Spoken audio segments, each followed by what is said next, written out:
banal na misa na may liturya ngayong Lunes, paggunita sa mahal na Birheng Maria, ina ng sambayanan. Magsitayo po ang lahat at tayo makiisa sa Eucharistikong pagdiriwang na pamumunuan ng ating Kura Paroko, Reverendo Padre Douglas D. Badong.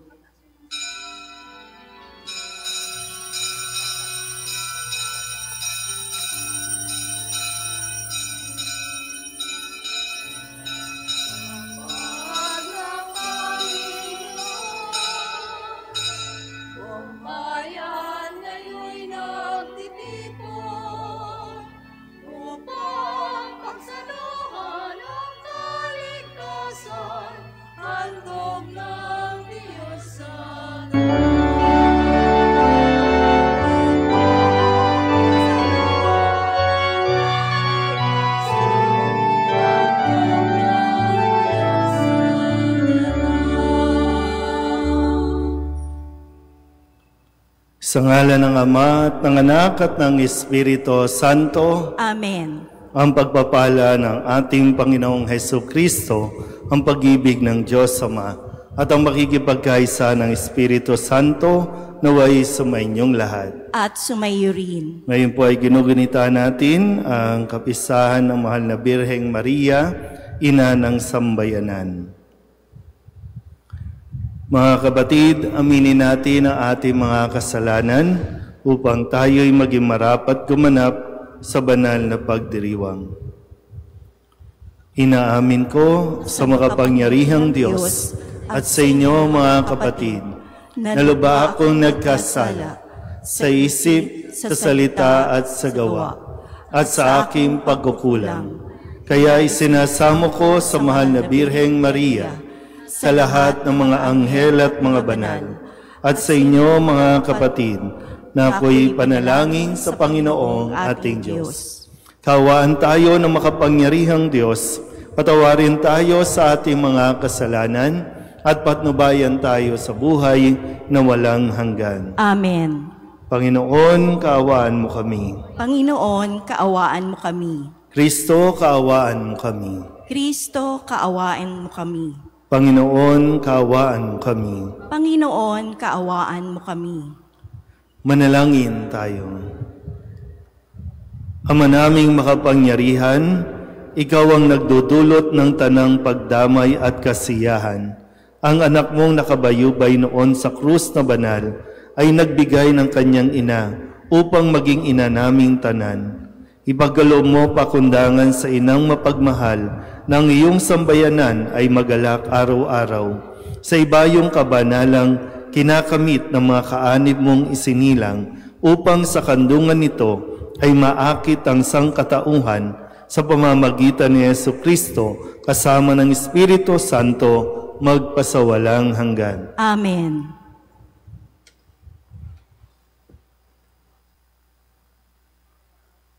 Pagbasa mula sa aklat ng Henesis. Pagkakain ni Adan sa bunga ng puno, tinawag siya ng Panginoon at tinanong, "Saan ka naroon?" "Natakot po ako nang marinig ko kayong nasa hardin. Nagtago po ako sapagkat ako'y hubad," tugon ng lalaki. Sino may sabi sa iyong hubad ka?" Tanong ng Diyos. "Bakit? Kumain ka ba ng bungang ipinagbabawal ko?" "Kasi pinakain po ako ng babaeng ibinigay ninyo sa akin," tugon ng lalaki. "Bakit mo naman ginawa iyon?" Tanong ng Diyos sa babae. "Mangyari po'y nilinlang ako ng ahas, kaya ako natuksong kumain," tugon naman niya. At sinabi ng Panginoon sa ahas, "Sa iyong ginaway may parusang dapat, na tanging ikaw lang yaong magdaranas. Ikaw ay gagapang ang hatol kong gawad, at alikabok ang pagkaing dapat. Kayo ng babae laging mag-aaway, binhimo't binhinyay laging maglalaban. Ito ang dudurog sa ulo mong iyan, at sa sakong niya'y ikaw ang tutuklaw. Eva ang itinawag ni Adan sa kanyang asawa, sapagkat ito ang ina ng sangkatauhan. Ang salita ng Diyos. Salamat sa Diyos. Pinupuri kang lubusan sa lahat sa ating bayan. Pinupuri kang lubusan ng lahat sa ating bayan. Anak, sumasa iyo ang pagpapala ng Diyos na kataas-taasan. Higit kang pinagpala kaysa lahat ng babae sa lupa. Purihin ng Panginoon ang Diyos na lumalang sa langit at lupa. Pinupuri kang lubusan ng lahat sa ating bayan. Ang pananalig sa Diyos na nag-udyok sa iyo ay hindi mapaparam sa isip ng mga tao, habang ginugunita nila ang kapangyarihan ng Diyos. Pinupuri kang lubusan ng lahat sa ating bayan.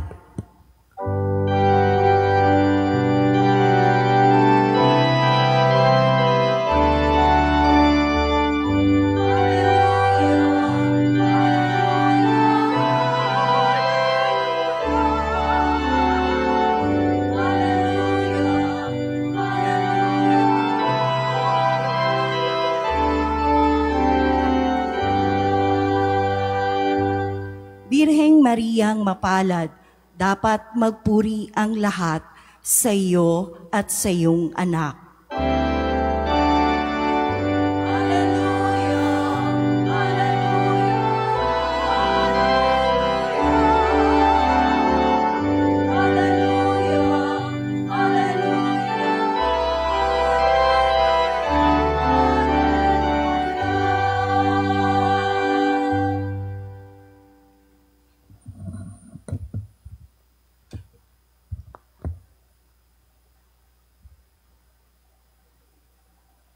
Sumainyo ang Panginoon. At sumayo rin.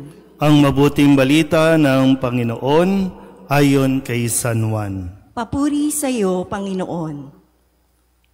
Noong panahong iyon, nakatayo sa tabi ng krus ni Jesus ang kanyang ina at ang kapatid na babae nitong si Maria na asawa ni Cleopas.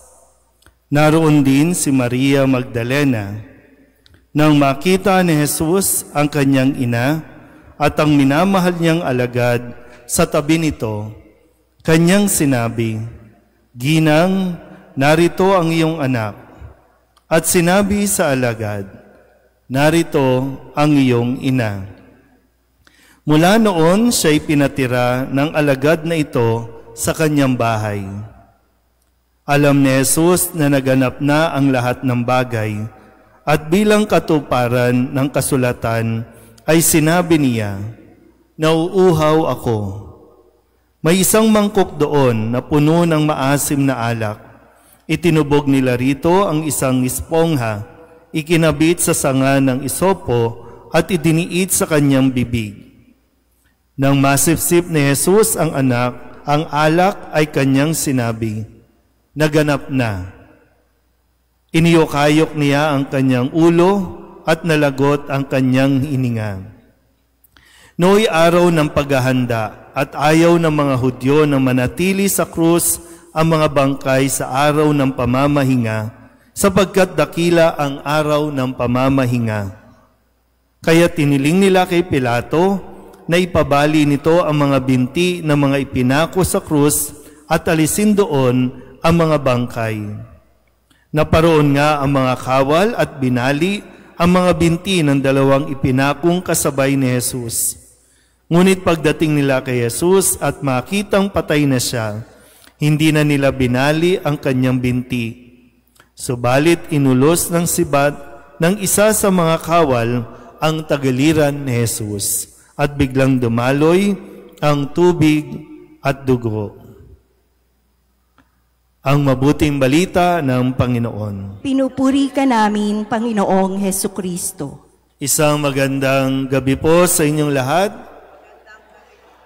Ngayon po ay Lunes, matapos ang pagdiriwang natin ng linggo ng Pentecostes at base sa mga pag-aaral, si Maria ay kasama ng mga alagad doon sa silid kung saan sila naroroon at tinintay nila ang pagbaba ng Espiritu Santo. Kung kaya, isa sa mga titulo din na ibinigay kay Maria ay si Maria, Reyna ng mga apostoles. At ngayon naman, ang ating ginugunita ay si Maria bilang ina ng sambayanan.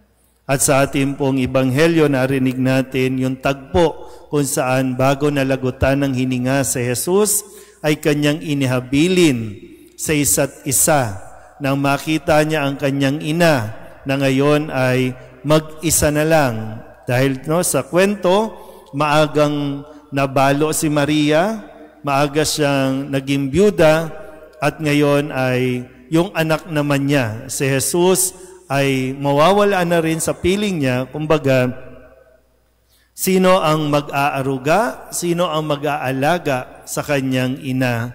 Kung kaya't inihabilin ito sa kanyang nag-iisang alagad na naroroon sa paanan ni Jesus. At ganun din naman, na makita niya ang alagad na ito, dahil base din sa pag-aaral, ito ang pinakabatang alagad. At inihabilin din itong alagad na ito doon sa pagkalinga ng kanyang ina.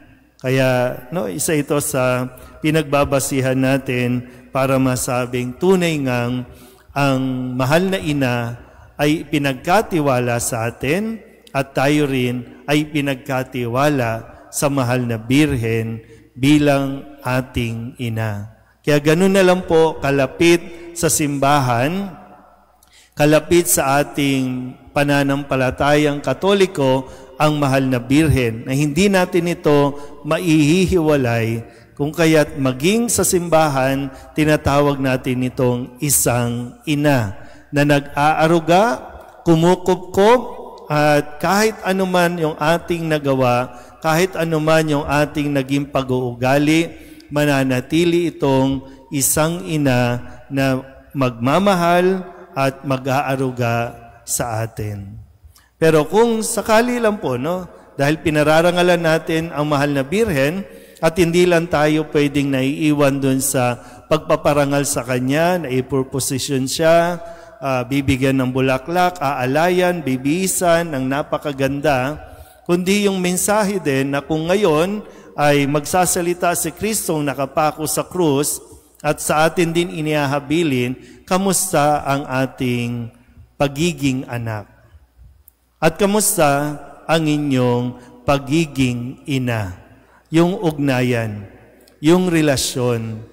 Kung sakali ba na magsabi si Jesus, naririto ang iyong anak, naririto ang iyong ina, ano bang maire-report din natin? Kasi sa Ebanghelyo, ang sabi dito, simula noon, itong alagad na ito, pinatira ang kanyang ina. Si Maria, inako na rin niyang ina at inalagaan ito, binantayan ito hanggang sa matapos din ang kanyang buhay dito. At ganun din, magpasa hanggang ngayon, kahit wala na sa piling natin, kahit wala sa mundong ito, kahit nga hindi natin naabutan ang mahal na Birhen, ay nananatiling ina sa ating lahat. Pero babalik ko ulit, hindi lang tayo sa estatwa, hindi lang tayo sa imahin, kayo mismong mga ina, na ngayon ay anak din ni Maria. Kanino tayo nakapattern? Yung inyo bang pagiging ina? Yung inyong pagiging madasalin? Pagdarasal ng rosaryo? Ay dahil ba sa nai-inspire kayo sa mahal na Birhen? Na kahit na sabihin nating suwail ang inyong anak, hindi ninyo pinuputol ang inyong ugnayan. Kasi, di ba may mga ganyang kwento na itinatakwil na ang anak dahil nga sa tigas ng ulo o kaya ayaw talagang makinig, parang pinuputol yung ugnayan dahil hindi sumunod yung anak sa ina. Ganon din naman, no? Yung mga anak na talagang para bang, minsan, naririnig natin ngayon sa social media, responsibilidad ba ng anak na buhayin ang kanyang ina? Ayon sa batas, no? Gagawan pa tayo at gagamitan pa tayo ng batas na hindi naman na nangangailangan kasi ang utos ni Jesus ang dapat nating pinapakinggan. Kasi kung batas, puro batas lang, talaga namang napakamasuwayin natin sa batas at nagiging hindi fair, no, yung ating pagtingin, yung ating pag-unawa sa batas. Kapag sa tingin mo mahihirapan ka, ilalabas mo ang batas. Pero kung ang batas ng pag-ibig na nanggagaling kay Jesus, walang kung anumang mga articles ang gagamitin mo dahil kung mahal mo ang iyong ina, gagawin mo yan hindi bilang responsibilidad, kundi gagawin mo hindi rin dahil sa utang na loob, kundi dahil sa pagmamahal natin sa Diyos na inahabilin tayo sa isa't isa. Amen?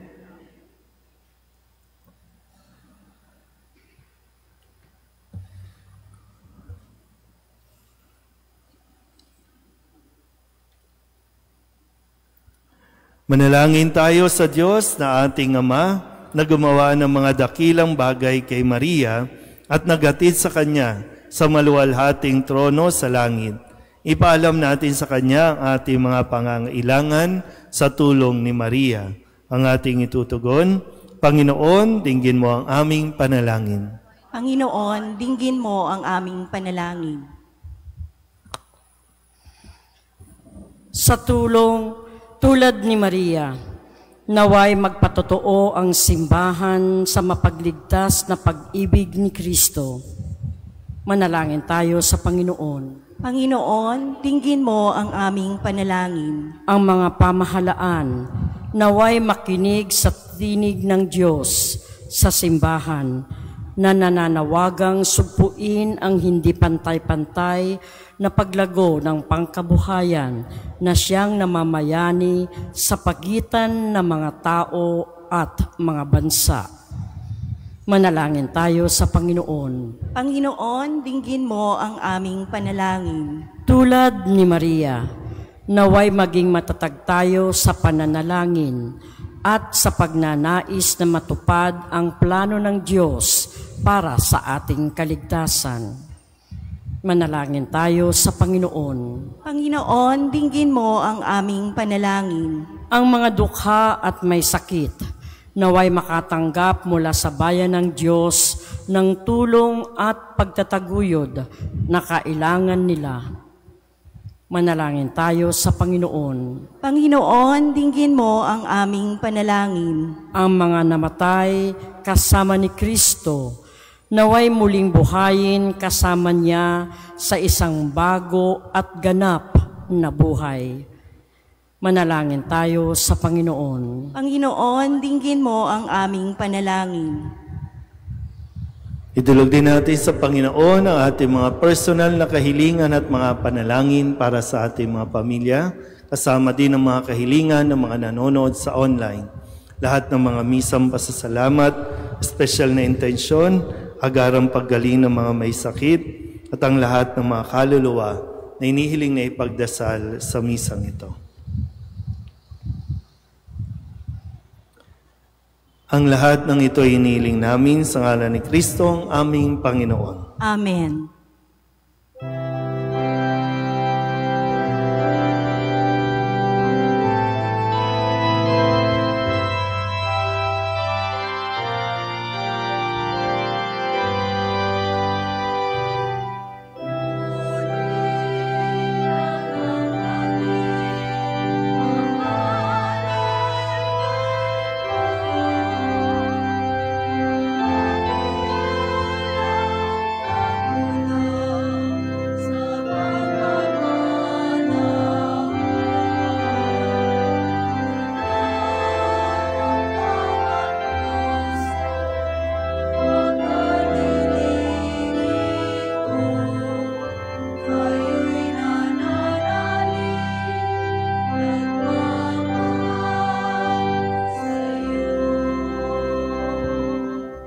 Manalangin kayo mga kapatid upang paghahain natin ay kalugdan ng Diyos Amang makapangyarihan. Tanggapin nawa ng Panginoon itong paghahain sa iyong mga kamay sa kapurihan niya at karangalan sa ating kapakinabangan at sa buong sambayanan niyang banal. Ama naming lumikha, tanggapin mo ang aming mga alay na nasa dambana at gawin mong maging paghahain ng katubusang dakila upang sa pag-ibig ni Mariang Birheng Ina ng Sambayanan, kami ay maalab na makapamuhay at sa pakikipagkaisa sa pagtubos sa tanan. Kami ay sa Kanya makipagtulungan sa pamamagitan ni Jesucristo kasama ng Espiritu Santo magpasawalang hanggan. Amen. Sumainyo ang Panginoon. At sumayo rin. Itaas sa Diyos ang inyong puso at diwa. Itinaas na namin sa Panginoon. Pasalamatan natin ang Panginoong ating Diyos. Marapat na siya ay pasalamatan. Ama naming makapangyarihan, tunay ngang marapat na ikaw ay aming pasalamatan. Ngayong pinararangalan namin ang mahal na Birhen, minarapat mong siya'y itampok bilang inang nagluwal sa pangakong manunubos at bilang inang unang kaanib sa sambayanan mong kinukupkob. Sa krus inihabili ni Jesus kay Maria ang sangkatauhang pinagmamalasakitan niya upang magkamit ng muling pagsilang sa iyong pamilya. Kapiling ng mga alagad na nilukuban ng Espiritu Santo, si Mariang nagdarasal ay huwaran ng sambayanang dumadalangin sa iyo. Iniakyat mo si Maria sa langit, tanda ng sambayanang sa iyo'y sasapit kapag itinampok ng iyong anak ang daigdig. Kaya kaysa ng mga anghel na nagsisiawit ng papuri sa iyo nang walang humpay sa kalangitan, kami nagbubunyi sa iyong kadakilaan.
Ama naming banal, ikaw ang bukal ng tanang kabanalan.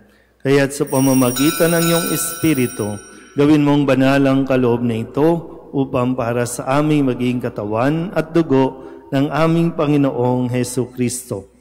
Bago niya pinagtiis ang kusang loob na maging handog, hinawakan niya ang tinapay, pinasalamatan kaniya, pinaghati-hati niya iyon, iniabot sa kanyang mga alagad at sinabi, tanggapin ninyong lahat ito at kanin, ito ang aking katawan na ihahandog para sa inyo.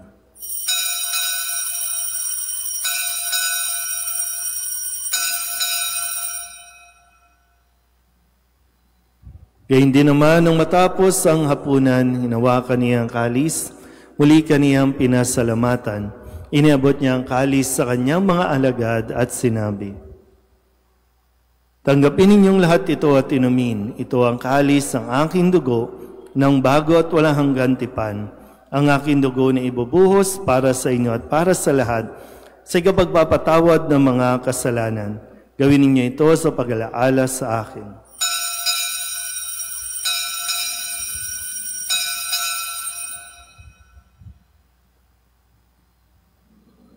Ipagbunyi natin ang misteryo ng pananampalataya. Si Kristo'y namatay, si Kristo'y nabuhay, si Kristo'y babalik sa wakas ng panahon. Ama, ginagawa namin ngayon ang pag-alaala sa pagkamatay at muling pagkabuhay ng iyong anak, kaya tiniaalay namin sa iyo ang tinapay na nagbibigay buhay at ang kalis na nagkakaloob ng kaligtasan.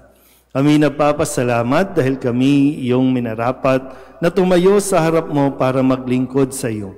Isinasamo namin kami magsasalo-salo sa katawan at dugo ni Kristo ay mabuklod sa pagkakaisa sa pamamagitan ng Espiritu Santo. Ama, lingapin mo ang iyong simbahang laganap sa buong daigdig. Puspusin mo kami sa pag-ibig kay San ni Leon na aming Papa at ni Jose na aming Obispo at ng Tanang Kaparian. Alalahanin mo si Nilda na tinawag mo mula sa daigdig na ito. Nung siya'y binyagan, siya'y nakaisa ni Kristo sa pagkamatay. Ngayong siya'y pumanaw, naway makaisa siya ni Kristo sa pagkabuhay. Alalahanin mo rin ang mga kapatid naming nahimlay nang may pag-asang sila'y muling mabubuhay, gayon din ang lahat ng mga pumanaw. Kawaan mo sila at patuloyin sa iyong kaliwanagan. Kawaan mo at pagindapating kaming lahat na makasalo sa iyong buhay na walang wakas.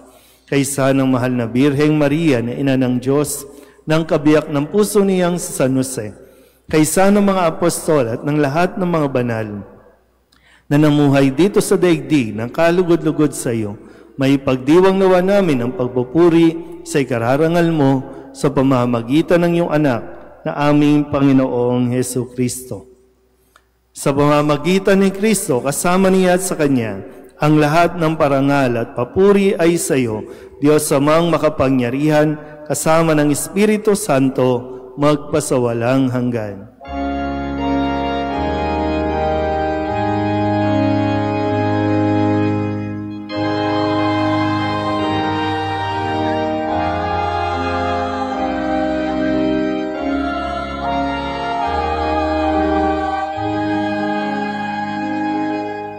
Sa tagubilin ng manakagagaling na utos at turo ni Jesus sa Panginoon natin at Diyos, ipahayag natin ang lakas loob.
Hinihiling namin kami iadya sa lahat ng masama, pagkalooban ng kapayapaan araw-araw, iligtas sa kasalanan at ilayo sa lahat ng kapahamakan, samantalang aming pinananabikan ang dakilang araw ng pagpapahayag ng tagapagligtas naming si Hesu Kristo. Sapagkat iyo ang kaharian at ang kapangyarihan at ang kapurihan magpakailanman. Amen. Panginoong Hesu Kristo, sinabi mo sa iyong mga apostol, kapayapaan ang iniiwan ko sa inyo, ang aking kapayapaan ang binibigay ko sa inyo. Tunghayan mo ang aming pananampalataya at huwag ang aming mga pagkakasala.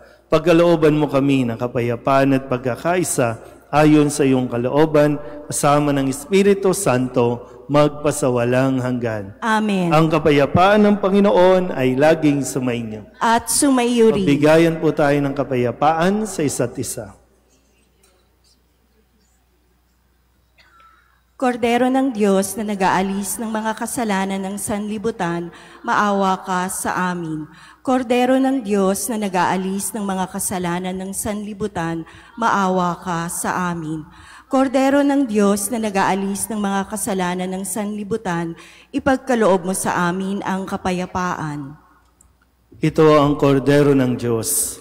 Ito ang nag-aalis ng kasalanan ng sanlibutan. Mapalad ang mga inaanyayahan sa kanyang piging. Panginoon, hindi ako karapat-dapat na magpatuloy sa iyo, ngunit sa isang salita mo lamang ay gagaling na ako.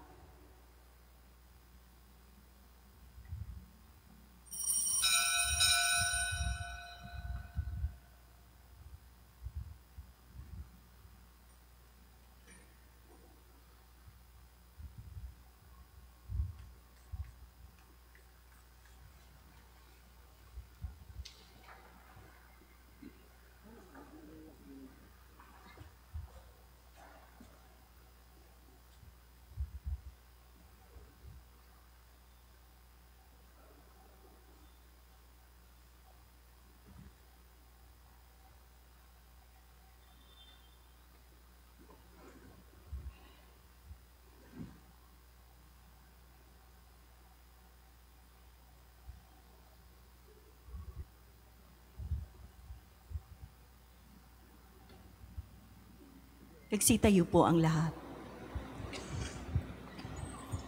Manalangin tayo. Ama naming mapagmahal, kaming mga nakinabang sa dulot mong katubusan at buhay ay dumadalangin sa tulong ni Mariang Ina at Birheng Banal. Ang mabuting balita ay mailaganap sa tanan at ang Espiritu Santo ay lubos na manahan sa sanlibutan. Sa pamamagitan ni Jesucristo, kasama ng Espiritu Santo, magpasawalang hanggan. Amen. Sumainyo ang Panginoon. At sumayo rin. At pagpalain kayo ng makapangyarihang Diyos, Ama at Anak at Espiritu Santo. Amen. Tapos na ang banal na misa, humayo tayo sa kapayapaan ni Kristo. Salamat sa Diyos. Magandang gabi.